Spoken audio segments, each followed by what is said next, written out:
head cross-country coach, and during that decade has recruited and helped develop some absolutely legendary female runners in the history of this program, including Kellen Johnson-Taylor, Alafine Tuliamak, who are both strong candidates for this year's U.S. Olympic team, our inductee today, who has run for her national team, and a couple currently running here who will probably be up here someday receiving these awards as well. So he has a perfect perspective to talk about the career and the place of Tonya Nero in the history of Wichita State running. Kirk? So, just selfless. I mean, she was able to allow her teammates to win or to help our team win all at the same time. Outdoor, again, just anything I told her, she would do it. She's the gold standard to what our athletes need to try to attain and try to live up to. When you tell an athlete to try to accomplish something, instead of, oh, coach, I can't do this, or I'm scared to do it, just go do it. And that's what she did. I'd have a hard time finding an athlete and telling him, hey, go qualify for the NCAA championships in the 5K by yourself today at the meet, okay? And she's like, okay. And that's still our stadium record and our track record that she did all by herself that day out there at KT Woodman. It's hard to find people like that. It's hard to find people that can accidentally win an NCAA regional or first round, which she did her last year here. We were at Oregon, and we go to the NCAA first round. We try to qualify to the NCAA finals by getting in the top 12. And my point to her was, hey, let's get in the top 12. Don't worry about winning. Just get in the top 12, qualify, and move on. So there's no targets on her back going to the NCAA championships. Well, she kind of just floated away from everybody and literally looked like to me she was holding back, and she won the race, and she came over and said, I didn't mean to win, and I'm like, no, it's okay, I'm really happy that you ran that well. I mean, still her personal record of 10,000 at that, at this time, but it was just amazing. And again, went on in the heat of Des Moines to get All-American again, and just an amazing career. But you relish having someone like that you can coach, that is so easy to coach and is so much a part of your program and what you do. But she was able to adapt probably well because of having 3 different coaches. She had good coaches along the way, and that helped also.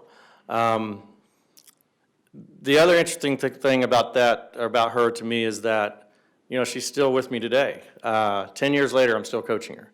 She holds the Trinidad national records in multiple events, one being the marathon, one of her favorites. She broke that Trinidad national record here recently in California. Again, just recently, just a couple months ago or whatever. So she's still running strong, still trying to get to the Olympic Games, and still strives to be her best. I mean, it's just amazing. And she's here working on our staff right now for the last couple of years. Just even though she's been gone, she's never been gone. Always been a part of our program. Our staff, just like every person that knows her, absolutely loves Tonya.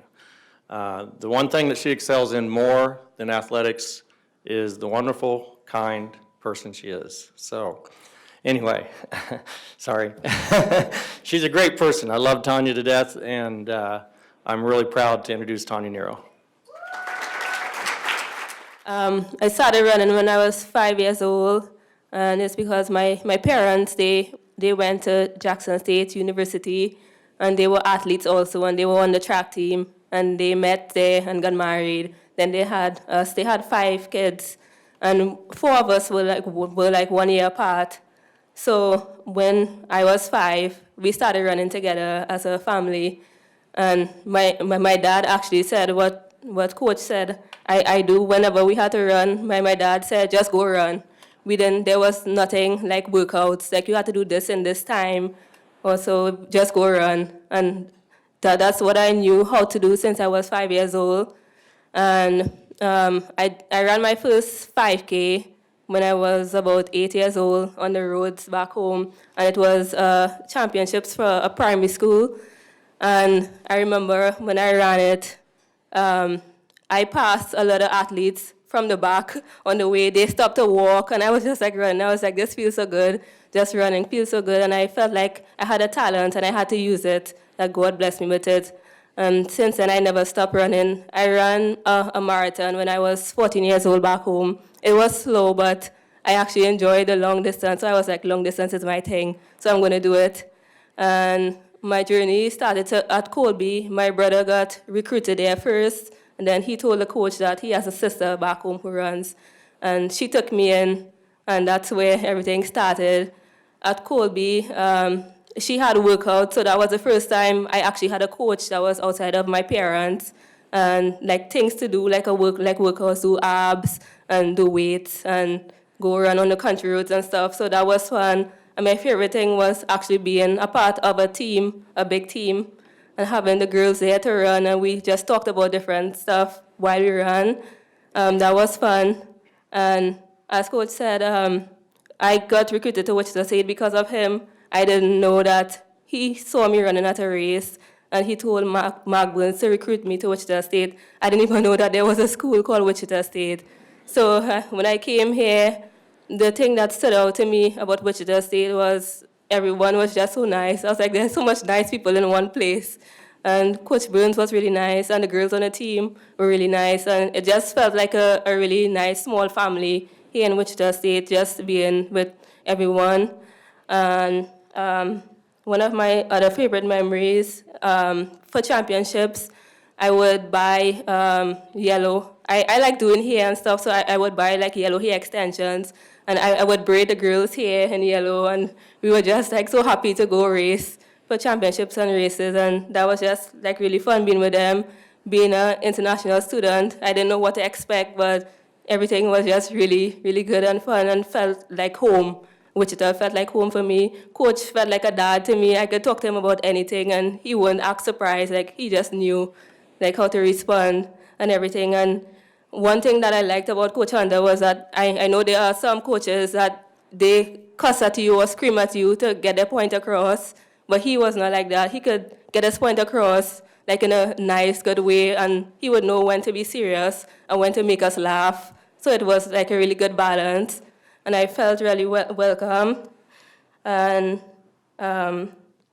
then my sister came here to Wichita State, and Samantha, my friend, came here, so it was good to have them here also. And like now, it's 10 years later, and I'm still here, but Wichita State, being here, like it's a family home. It's more than just the school.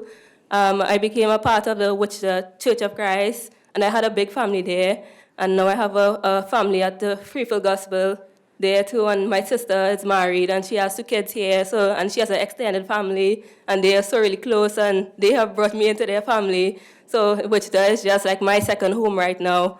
So I'm really thankful to Coach Rainbolt and Coach Hunter and all who try to get me to come back here for grad school, because it really feels like home, and I wish I could stay really longer. I'm going to try to work and do stuff just to stay and just be here. If I go home, I will come back. I'll always come back to Wichita.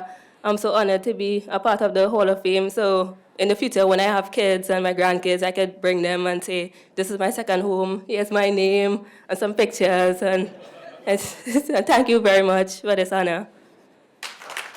Thank you all for coming. As I said, as you've seen, this is a special moment. One of the special things for me over the years is how many people have come up here and talked about what a special experience their 4 years at Wichita State were. The university, their friends, faculty, coaches, people they met in the community, lifelong friendships that were made here.